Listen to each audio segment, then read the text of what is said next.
Bien, vamos a dar inicio entonces a la clase del día de hoy. ¿Me escuchan el sonido? ¿Cómo está eso? Buenos días, profe. ¿Se escucha Buenos bien? días. ¿Se escucha bien? Sí. Perfecto. Muy bien. Excelente.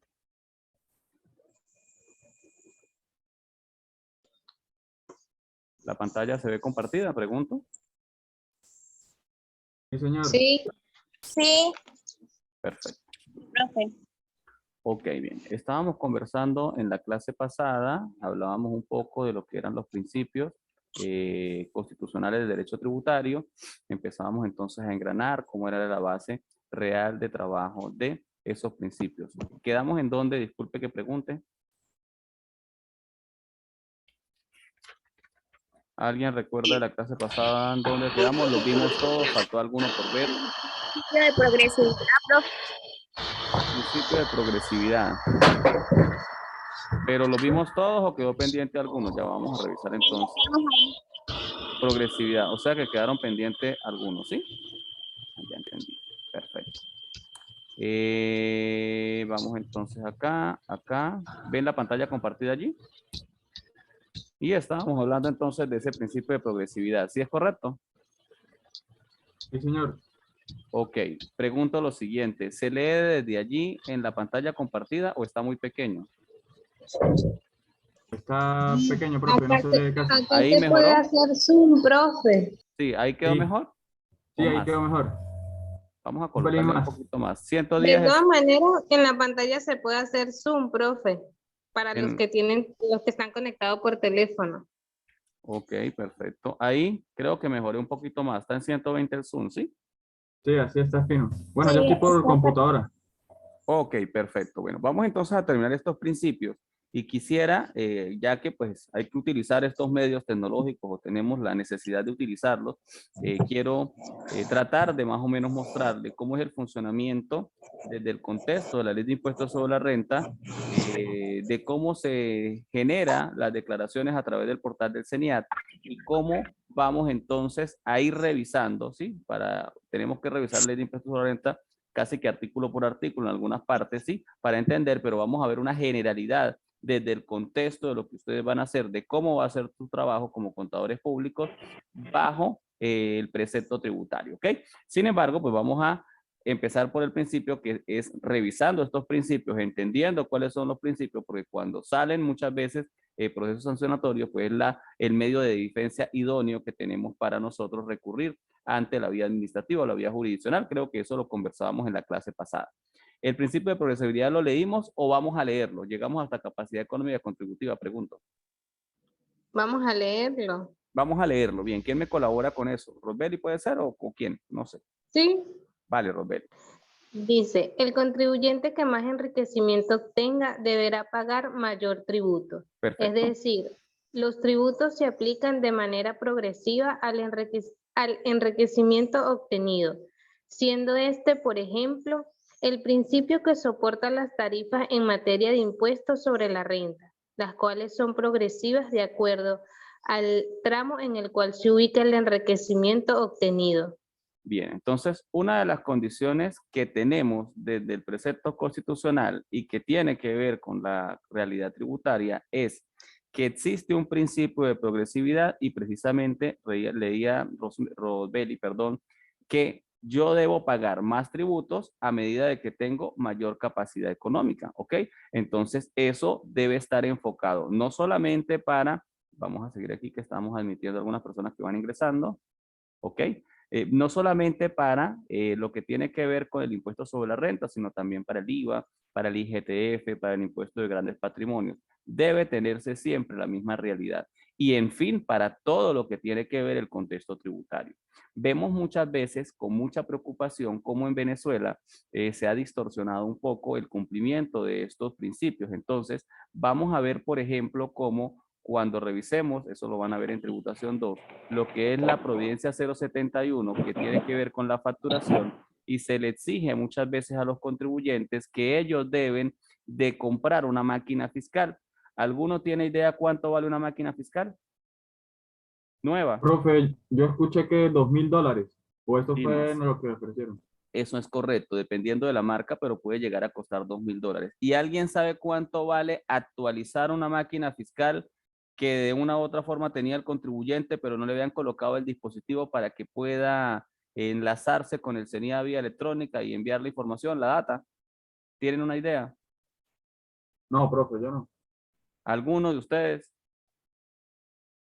Bueno, esos montos No. van desde $500 hasta $800. Ahora yo pregunto, ¿cómo es eso desde el punto de vista del cumplimiento de este principio de progresividad cuando un contribuyente va a querer generar un emprendimiento, a montar cualquier tipo de negocio para salir de esta situación económica y se enfrenta inmediatamente que desde el propósito tributario debo dar unos cumplimientos con una emisión de una factura? Existen 3 tipos de facturación: la forma libre, los talonarios, las máquinas fiscales, pero lo primero que me voy a enfrentar es con que eso, en algunos de los casos, conforme a la provincia 071, tiene unas disposiciones puntuales donde yo debo para ciertos tipos de negocios tener una máquina fiscal y no puedo utilizar la forma libre y tampoco puedo utilizar los talonarios. Entonces, ahí veo la primera limitación, como en un país en crisis, el Estado, incumpliendo un principio tributario constitucional, exige a esa persona que pasa a ser contribuyente en la compra de una máquina fiscal, como decía Dimas, que tiene un valor de $2.000. ¿Será que todo el mundo tiene la misma capacidad contributiva? No, porque no es lo mismo de repente montar un frigorífico en el cual yo tengo una capacidad económica de patrimonio para colocarle a la empresa de $10.000, $20.000 a una persona que va a vender caramelos, que pues imagínense, $2.000 jamás llegaría a la inversión inicial del inventario para poder sostener el negocio de emprendimiento que va a colocar. No tiene la misma posibilidad económica y eso implica entonces que tampoco ni puedo pagar tributos ni puedo dar cumplimiento a nada que tenga que ver en el contexto tributario con una realidad económica completamente desfasada. Más o menos esto es lo que quiero llevarlos a que entendamos entonces cada uno de esos principios desde el contexto de la realidad, desde el contexto de lo que está sucediendo en la materia tributaria para todo lo que corresponde. Se habló en un momento del monotributo, un tributo que se iba a generar para un tipo de organizaciones empresariales. Se ha hablado de clasificación de las empresas, de entre las pequeñas y medianas empresas y lo que son las grandes empresas. Sin embargo, esas clasificaciones, inclusive salió la ley de las pequeñas y la mediana empresa en su momento, pero esa generalidad daba de que también esa pequeña y mediana empresa no tenía una división real entre lo que era la empresa muy pequeñita, que tendría, por ejemplo, una capacidad económica de unos $500, y si agarro los $500 y los utilizo solamente para adaptar una máquina fiscal, pues sencillamente con qué trabajo, cómo puedo entonces yo generar realmente una realidad económica. No sé si más o menos eso va quedando claro para que vayamos entonces entendiendo. Tengo en espera aquí a Sandra Mendoza. Perfecto, admitiendo a Sandra Mendoza. Ok, ¿dudas al respecto? Pregunto. Sí, Roderick, profe. dígame. Dimas. En esos casos, estas pequeñas empresas son talonarios, ¿verdad? No necesariamente, porque es que lo que pasa es que la Providencia 071 maneja los 3 tipos de facturación, pero en la Providencia exige que hay algunos contribuyentes que deben tener máquina fiscal desde su momento. Van a tener un talonario como un respaldo en el momento de que se va la luz, en el momento de que surja algún inconveniente técnico con la máquina fiscal, y sería la única forma que pueden utilizar ese talonario. Entonces vemos por lo menos, un ejemplo sería una empresa como un supermercado, una bastica, una bodega. Ellos están obligados para tener una máquina fiscal. Las peluquerías o los centros de belleza también están obligados a tener una máquina fiscal porque cumplen varias condiciones. La primera, que ganen más de o que vendan más de 1.500 unidades tributarias. Yo quiero que me digan, ¿alguien sabe cuál es el valor de la unidad tributaria? O lo buscan por Google allí en el teléfono un momentico y me dan el valor, por favor. ¿Cuánto va la unidad tributaria hoy? Vamos a ir involucrándonos. La idea de esto es que ustedes pues vayan haciendo pues esa práctica de entender qué es lo que pasa. ¿Alguien la consigue? Sí, profe. ¿Cuánto es? Sí. Aquí leí que de entre 20 a 15 bolívares. No, ni 20 ni 15, uno de los dos valores. ¿Cuánto es? Sería, Dice de 1.500 a 20 bolívares. claro, eso fue en abril del 2021. Ajá, no ha modificado, pero ¿cuánto es? Subió a 20 bolívares, ¿verdad que sí? Ahora yo Ajá. quiero que hagamos lo siguiente. Hay que dividir ese 20 en 1.000.000. ¿Cuánto da eso? 20. ¿Era 20 o era 20.000? Pregunto. Profe, pero es Eran que 20.000. Ah, 20.000, profe. 20.000. Ok, entonces son es 20.000. que 20.000 dividido entre 1.000.000. ¿Cuánto es eso? da 0,02. 0,02. 0,02. Ok, vamos a multiplicar 0,02 por 1.500. A ver cuánto me da. 0,02. 30. 30 Sí. bolívares actuales. Eso era lo que era antes, ¿cuánto? 30 millones, ¿no? 30 millones. ¿Cuánto vale en este momento una paca de arroz? No sé. Estos muchachos, ¿en 4. dónde viven? ¿Ah? Vamos a Vale involucrarnos. 4. Todos comen arroz. Bueno, vamos a ver, si no comen arroz, comen pasta. ¿Cuánto vale un kilo de pasta, pues? Bueno, Vale profe, 4, la profe, harina pan- más o menos. 4 la harina pan bolívares. vale 4 bolívares, exacto. Sí, Porque Ok, vale un 4, dólar. divídame 30 entre 4,04, 4. más o menos. Divídame Yo estoy 30, entre 500 y 4. divídame 30 entre 4. 7,5. Con solamente vender 7,5. 7 pacas de harina, un negocito chiquito, una bodeguita allí, o 7 kilos de pasta, ya automáticamente llego a las 1.500 en un año. ¿Qué quiere decir esto? Que la primera condición la cumple todo el mundo, 1.500 unidades tributarias. ¿Sí es correcto? Ahí no hay para dónde, para que sea obligatoriamente el uso de la máquina fiscal. La segunda condición, que le venda a contribuyentes finales. ¿Quiénes son contribuyentes finales? El que se come el arroz, el que se come la pasta, el que se come la cualquier cosa de alimento, ¿sí? No es Sí. el que le voy a vender para redistribuir al mayor, sino en este caso al de tal, a el que lo va a consumir. O sea, se está refiriendo precisamente a ese contribuyente que tiene menos capacidad contributiva, ¿sí? ¿Qué buscaba el Estado con la máquina fiscal? Bueno, yo entiendo lo que él buscaba. La finalidad era que esa gente no iba a hacer factura en la bodega porque le daba pereza. Entonces, fácilmente con un ticket fiscal, pues emitía y generaba ese proceso de facturación. Pero ya va. ¿Cuánto cuesta la máquina fiscal para que eso se dé? Porque hay que ver entonces eso desde el contexto de la realidad legal, ¿ok? La realidad de lo que está, y la realidad legal empieza en la Constitución, que es la norma macro. Entonces, todas las normas que quieran crear en materia tributaria, el mismo Código Orgánico Tributario, la misma Ley de Impuestos sobre la Renta, la Ley de IVA, o cualquier providencia administrativa en el contexto de facturación, tiene que estar enmarcada dentro de ese proceso constitucional, dentro de esa jerarquía de la pirámide de Kelsen para que se pueda dar cumplimiento a esto. Ahí veo entonces cómo primero, entonces, la segunda condición está dirigida precisamente al más pequeño, al que no vende al mayor, al que no tiene la posibilidad económica, al que tiene un negocito pequeño. Esa sería la segunda condición. Y la tercera condición, precisamente, es esa lista que aparece allí en la 071, donde me dice cuáles son los contribuyentes que deben pagar. Y como les menciono, pues prácticamente todos los pequeños, hasta un peluquero. Imagínense un señor que ni siquiera es dueño de la peluquería, sino que trabaja allí en una silla por un alquiler, y él solito tiene que, según esa provincia administrativa, tener una máquina fiscal, o sea, gastar $2.000 cuando reúne $2.000 cortando pelo, por Dios, para poder sostenerse. Ahora, otra cosa, de repente un centro de belleza más especializado, qué sé yo, un spa, una cosa de esas, a lo mejor tenga la posibilidad, pero en este caso, ese contribuyente pequeño no. Entonces ahí es donde vamos a ir mirando eso que estamos hablando de los principios de lo que tiene que ver con materia tributaria en la capacidad económica contributiva que leíamos en la clase pasada, y en este caso el principio de progresividad. Yo tengo que pagar en función de cómo gano. Si yo gano mucho, pues voy a pagar mucho. Si yo gano poco, voy a pagar poco. Ahora, centrando ese principio de progresividad dentro del contexto de la ley de impuestos sobre la renta, vamos a ver más adelante que en la ley de impuestos sobre la renta vamos a tener 3 tarifas que vamos a aplicar. Empecemos entonces a revisar eso. 3 tarifas. Una primera tarifa que va a ser dirigida a las personas naturales, una segunda tarifa que va a ser dirigida a las personas jurídicas, y una tercera tarifa que tiene que ver con el objeto. Ese objeto entonces se refiere a el tipo de actividad que voy a desarrollar dentro de la organización económica. Entonces allí vamos a analizar que tiene que ver con los hidrocarburos y las minas y todo lo que sea conexo con esas actividades, independientemente de que yo sea una persona natural o de que yo sea una persona jurídica. Eso entonces, ¿para qué? Para tratar de adecuar esto a esta realidad económica. O sea, quien haga cualquier norma en materia tributaria debe adecuarse a estos principios. Entonces, desde el contexto de la ley de impuestos sobre la renta está adecuado así. Hay una serie de tarifas que van a ser aplicables. Ojo, eso quedó muy bien hecho desde el punto de vista de la redacción de la ley de impuestos sobre la renta, pero hay un pequeño problema. ¿Cuál es?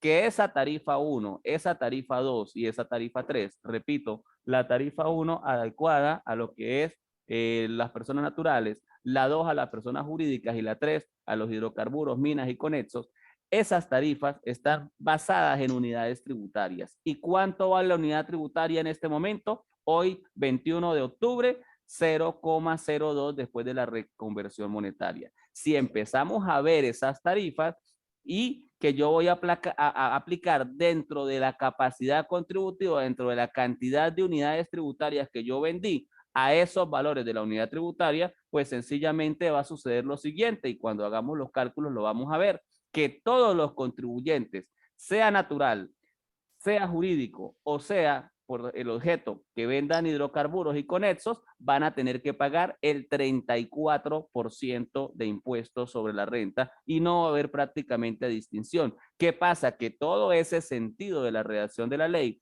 vigente de impuestos sobre la renta del 30 de diciembre del año 2015, va a tener como consecuencia una inaplicabilidad desde el contexto de la generalidad del principio de progresividad. ¿Por qué? Porque sencillamente este principio de progresividad se empieza a desvirtuar. ¿Cómo se desvirtúa? Bueno, con la no actualización real de la unidad tributaria. ¿Y qué es la unidad tributaria? La unidad de medida para efectos precisamente tributarios, en donde todos los contribuyentes deben adecuarse a ese valor, y que todas las normas que hace el legislador, en este caso, lo correcto sería la Asamblea Nacional, todas esas normas inmediatamente sean las utilizadas y las aplicables dentro de la realidad económica. Entonces, ese... Profe, dígame, Rosbeli. ¿quiere decir que este principio de progresividad queda sin efecto? Sin efecto práctico, sencillamente, o sea, tiene efecto cuando redactan la ley está muy bien redactada. Usted revisa y dice, bueno, sí, hay 3 tarifas, una está para las personas naturales, deben pagar menos, una tarifa 2 para las personas jurídicas, deben pagar más, se supone que tienen mayor posibilidad económica, y los hidrocarburos, pues mucho más todavía. Eso tiene un sentido real, ¿sí? En el cumplimiento del principio. Ahora, además de eso, me dice, independientemente de que sean naturales, hay una tabla allí y me dice, dependiendo de la cantidad de unidades tributarias que usted venda, usted paga el 1%, el 5%, el 10%, hasta un máximo del 34%. ¿Cuál va a ser el punto acá? Eso lo vamos a ver de todas maneras a detalle más adelante, que cuando empecemos a ver la realidad, resulta de que al final todo el mundo termina pagando el 34% dentro del mismo rango de las naturales, dentro del mismo rango de las jurídicas y dentro del mismo rango de los hidrocarburos, porque O al sea, final, no quedan las 3 tarifas. o sea, al final es como si fuera una sola tarifa, porque el hecho de que la unidad tributaria no valga nada y que todo lo relacione con la unidad tributaria, pues prácticamente es como si existiera una sola tarifa. O sea, no hay cumplimiento de ese principio. Todo el mundo paga la misma cantidad de impuestos sobre la renta, porque al final la base fija fue ¿cuánto? 34%, que es el tope de pago de impuestos sobre la renta. Y ahí nace otra crítica que tenemos que ver nosotros los contadores públicos. ¿Cuál es? ¿Cómo es posible que se exija, ojo, cómo es posible que se exija una ley de costos y precios justos con un rango de utilidad al 30% como máximo, y el Estado, sobre la base de la utilidad, o ya, escuchen eso, sobre la base de la utilidad, cobre más del 30%, porque está cobrando el 34%, y ya va, no es el único tributo que paga el contribuyente. Hay cosas que están excluidas del impuesto sobre la renta que tienen que ver con materia impositiva. ¿Cuál? El IGTF es uno que no tiene nada que ver con la deducción del impuesto sobre la renta. O sea que yo, si soy contribuyente especial, debo pagar un tributo más que ni siquiera es deducible del impuesto sobre la renta. O sea que estoy pagando más que el mismo 34%. Eso es algo que tenemos que entender, aprender e internalizar. ¿Por qué? Porque es la obligación dentro de la universidad que ustedes aprendan a razonar. El día de mañana, muchachos, yo no sé, algunos van a ser contadores públicos en ejercicio profesional libre, otras personas van a estar en la administración pública, y cualquiera de ustedes puede llegar a ser el gerente regional de tributos internos, cualquiera de ustedes puede llegar a ser el intendente tributario o el intendente aduanero, o cualquiera de ustedes puede ser el superintendente, o cualquiera de ustedes puede ser el ministro de Finanzas, o en fin, ¿por qué no un diputado o el presidente del parlamento, donde se van a generar ese tipo de normas y donde se tiene que asesorar cómo es el cumplimiento de eso? ¿Cuál es muchas veces el problema de las normas tributarias o de cualquiera de las normas? Que no se entiende cómo se legisla, que no se entiende cómo se redacta, o sencillamente cuando se gobierna, que es lo que está pasando, porque la norma está bien redactada, que es lo que decimos, pues sencillamente no se ve que solo el hecho de no actualizar, en este caso, un valor que es una obligación del Estado a través de los INPC o a través de la inflación, pues se genera una distorsión completa en todo lo que es el sistema contributivo. Y obviamente ese sistema contributivo es un deber y una obligación del Estado en un momento determinado. Entonces, más o menos eso es parte de lo que corresponde al cumplimiento de ese principio de progresividad. ¿Dudas al respecto? Pregunto. Profe, Sí, Keila. acá estoy leyendo y dice que hay como tres tarifas, ¿no? 15%, 22% y 34%. Perfecto. Pero eso es aplicable a, por ejemplo, a personas naturales tienen el 15 o el 22 o el 34 y así Ok. lo mismo en jurídicas y en objetos. Sí, pero mira lo siguiente, si ves la tabla, si quieres comparta la tabla, puedes compartirla por el grupo, si la tienes a la mano. No, porque tengo la computadora y el celular, entonces No te estoy viendo preocupes, por la tranquila, computadora y el no te Zoom por acá. No te preocupes, está muy bien. Voy entonces de todas maneras en lo que estamos hablando. Esa tarifa que tú tienes allí, esa tarifa que está allí, es Sí. una tarifa que si la ves dice unidades tributarias. Entonces, para llegar al 15, ¿cuánto hay que vender? Léalo tú mismo allí. No, porque me dice solamente tarifas establecidas en la ley de impuestos sobre la renta. Ah, Por pero la no fracción tiene la tarifa. comprendida, No tiene la tarifa. Ajá, la fracción comprendida. 15%. Por la fracción que excede de 22% y por la fracción que excede de No tienes la tarifa completa. Tienes una información allí. La tarifa completa tiene una cantidad de unidades tributarias en las cuales yo voy a vender 1000 unidades tributarias, 1500 unidades tributarias, 3000 unidades tributarias, 6000 unidades tributarias. ¿Ok? Dependiendo de la cantidad de ventas, aplica cada una de esas tarifas. En teoría, estaría bien redactado. ¿Por qué? Porque yo voy a aplicar el principio de progresividad conforme a qué? A esa realidad de la cantidad de ventas. A mayor cantidad de ingresos, mayor cantidad de pago tributario. ¿Sí es correcto? O sea, me aumenta la tarifa. ¿Qué pasa? Que nos ponemos a ver cómo hablábamos ahorita de las máquinas fiscales. 1500 unidades tributarias, multiplíquela por 0,2, ¿cuánto me da? 30 bolívares. O sea, 30 bolívares no es nada, no representa absolutamente nada. Casi que cualquier persona entonces Claro. cumple con la tarifa máxima, que es lo que trato de decirles. ¿Y cuál es la tarifa máxima? En todos los casos, Keila, en esas tres que están allí, para personas naturales, jurídicas y hidrocarburos. el 34. 34, que es la del tope. Entonces, todo el mundo está pagando y cuando hagamos los ejercicios prácticos lo vamos a ver, Keila, todo el mundo está pagando el 34%. ¿Por qué? Porque sencillamente nunca se sinceró la unidad tributaria. Y vamos a ver otras cosas más graves allí desde el propósito. Ya encontré, dice, por la fracción que excede 6.000 unidades tributarias, 34%, ¿puede ser? Eso es correcto. Y multiplique 6000 unidades tributarias a alguien por 0,02, por favor. Para que no vamos a la realidad de la aplicación del principio. 120. ¿Cuánto? 120 millones. Ok. 120 divídalo entre 12, por favor, que son 12 meses. dividido 12. 10. ¿Son? 10. 10. ¿10 qué? 10 Serían bolívares, 10. lo que eran antes 10 millones. ¿Eso en pesos cuánto es? Para que nos veamos a la realidad. ¿Cuántos son 10 bolívares en pesos? ¿Son 1000 pesos o no? ¿O menos o más? Más. Son 8.500 pesos. 8500 pesos mensual. ¿Será que hay alguien que pueda subsistir con vender 8500 pesos? Jamás y No, nunca.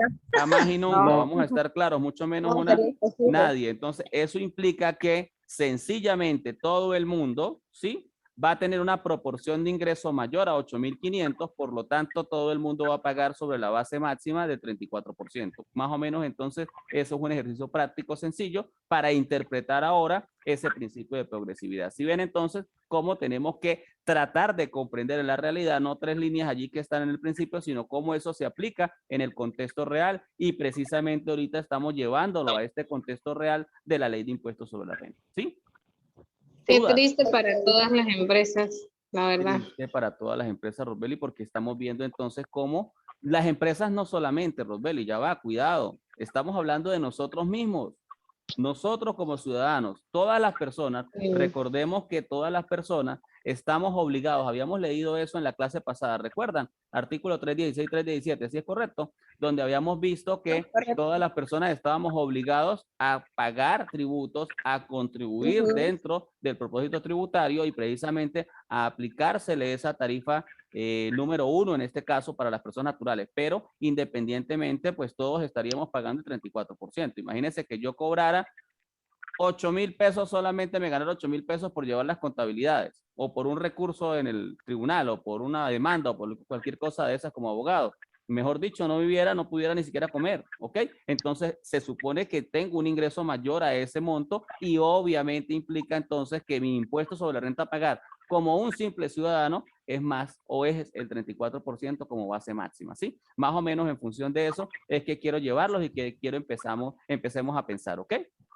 Profe, Dígame, una pregunta. Natalie, cuéntame. El que cambia el precio de la unidad tributaria es el CENIAT o el gobierno.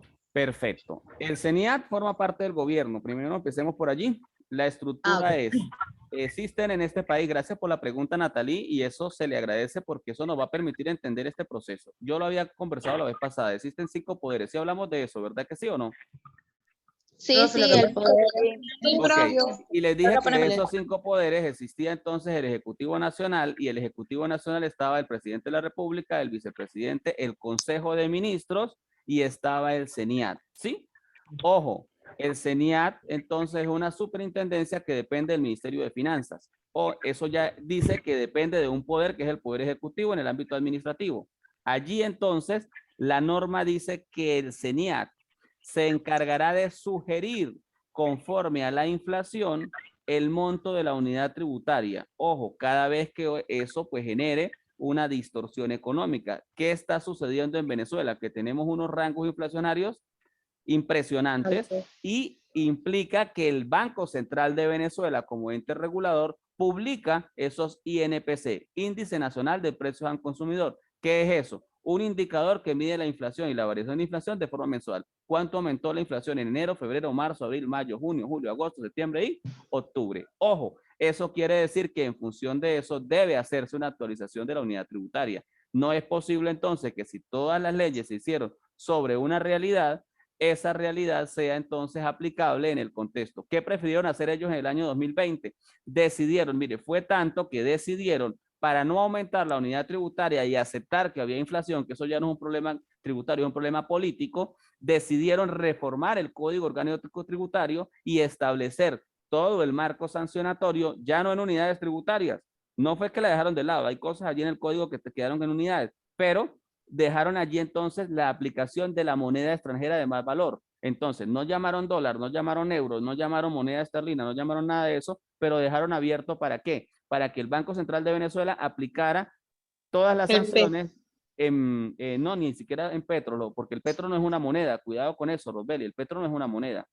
El petro es una un cripto, criptomoneda. pero si usted revisa la realidad de los criptoactivos, tampoco es un criptoactivo. El petro es un invento loco. Nació como el petro, como un cripto, pero eso no es cripto, porque es que el cripto no tiene regulación. Si usted ve el Bitcoin, si usted ve cualquiera de los criptos que se conocen, son precisamente realizados a través de la imposición de un valor y ese valor lo pone el mercado. A medida, obviamente, de que se va intercambiando, se genera eso. Aquí no, aquí tenemos una superintendencia de criptoactivos que coloca el valor que ellos quieren, no en función de la oferta-demanda que se realice, sino en función de lo que el Estado, porque ese ente regulador es una superintendencia que también depende de un ministerio. Entonces, ¿qué estamos haciendo? Nunca en ningún país del mundo, ningún criptoactivo está regulado por ningún país. De hecho, nacieron los criptoactivos precisamente para que no sean regulados por un país. Entonces, vemos allí cómo se desvirtúa esa realidad del petro como un cripto. Entonces, ni es cripto ni es moneda. Dime. Ok. Que no debería ser. Tengo por allí distorsión los audios. Por favor, silencia algunos. Si quieren hablar, por favor, lo vuelven a conectar para que escuchemos bien cuando quede la grabación. Ok, entonces, ¿qué vemos? Que prefirieron a lo que estábamos hablando, crear desde el contexto tributario una unidad de medida que es la divisa y sustituirla por la unidad tributaria. Pero del todo entonces tampoco dijeron que la unidad tributaria deja de existir, sino que la dejaron allí como, bueno, vamos a ver qué pasa y vamos a ver cómo nos va con la divisa. Eso tiene entonces un propósito de distorsión. ¿Por qué? porque se olvidaron que la ley de impuestos sobre la renta no se reformó, y como no se reforma, entonces tampoco se tiene una unidad de medida que todo el tiempo se vaya actualizando y precisamente pierde el contexto de lo que está escrito allí. Y vamos a ver cómo cuando hablemos de rebajas personales, cuando hablemos de cargas familiares, los montos de unidades tributarias son una cosa ínfima, irrisoria, una cosa que no tiene ni siquiera ningún sentido en el cálculo. ¿Por qué? Porque no va a tener un impacto como lo tenía en un momento determinado, cuando si yo dejaba de meter una carga familiar, si yo dejaba de meter mi rebaja personal, implicaba entonces que había una variación importante dentro de la declaración de impuestos sobre la renta. ¿Vale? ¿Dudas hasta ahora? No. Chévere, seguimos. Bien. Sí, profe. Excelente. Gracias ¿Va por la gustando la explicación. forma de trabajo? ¿No va gustando? Yo quiero saber eso porque al final de todo esto me interesa es que se vaya generando un proceso de aprendizaje, una realidad de, yo sé que es difícil el tema de la educación virtual, pero bueno, estamos tratando todos de hacer lo mejor posible para que se genere conocimiento a través de la universidad, ¿sí? Entonces, si hay algo que podamos mejorar, con todo el gusto los escucho, ¿vale? Bien. Pasamos a ese quinto principio, principio de igualdad. ¿Quién me colabora con la lectura de ese principio? Yo, profe. Bien. Ajá. Todas las personas son iguales ante la ley, no permitiéndose discriminación alguna, ya fuera de raza, sexo, credo, la condición social o cualesquiera otras razones que conlleven a generar una desigualdad entre los contribuyentes. Según este principio, la ley debe garantizar las condiciones jurídicas y administrar para que la igualdad sea real y efectiva. Ok, esto es una cosa interesante de entender, porque es que ese principio de igualdad, y eso tiene que ver a veces con el ámbito hasta político o cultural más bien de las personas, ese principio de igualdad tiene sus aristas. ¿A qué se refiere? Muchas veces entonces pretende, no, es que la igualdad quiere decir o todos ricos o todos pobres. O sea, ya va, vamos a ver eso porque eso tiene un enfoque diferente. Si yo tengo dos personas embarazadas y esas dos personas embarazadas, una tiene una condición económica importante y la otra persona no tiene ni siquiera para el pote de leche cuando nazca el niño, se supone que no va a haber un proceso de igualdad, ¿sí? Porque cuando nazcan esos dos bebés, tristemente, no hay un proceso de igualdad, al menos no hay una igualdad económica.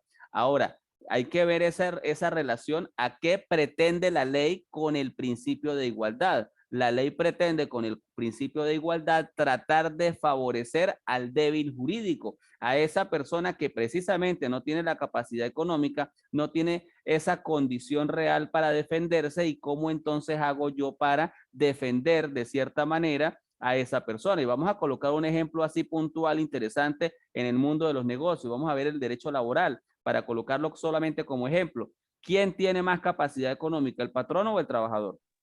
El patrono. El patrono. El patrono. Entonces, ¿qué hago? Hago una ley, ¿sí? En que se tengan que cumplir unas prerrogativas allí importantes, y creo inclusive una institución de defensa como el Ministerio del Trabajo, como la Inspectoría del Trabajo, en donde el trabajador que no tiene plata para pagar un abogado, que no tiene dinero para nada porque es precisamente un trabajador, una persona humilde, pueda ir a esa instancia y que en esa instancia lo puedan asesorar, porque no es lo mismo un trabajador que sea usted una licenciada o un licenciado en contaduría pública, que también es un trabajador, a una persona que ni siquiera recibió educación, que es un BDL en una escuela, que en fin, una persona que hace una labor donde no tiene un acervo educativo importante y no puede entender ni siquiera qué diferencia hay entre utilidades y prestaciones sociales, y necesita entonces que el Estado le brinde ese apoyo. Sí, más o menos nos vamos entendiendo. Entonces, la condición de igualdad tiene que ver en esas posiciones. Ahora, esa condición de igualdad tiene también que ver con un derecho humano.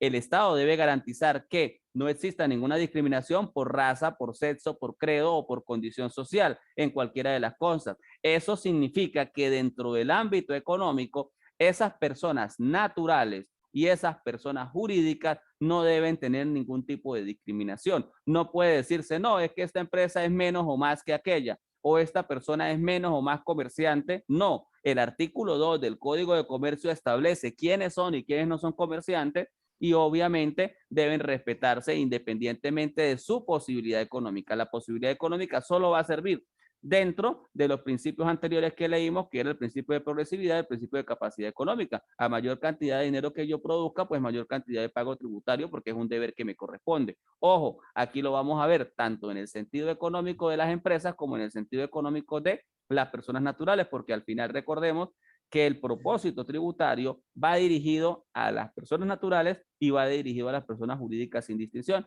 Entiéndase por personas jurídicas no solamente las empresas. Hay instituciones que no son empresas, que son personas jurídicas.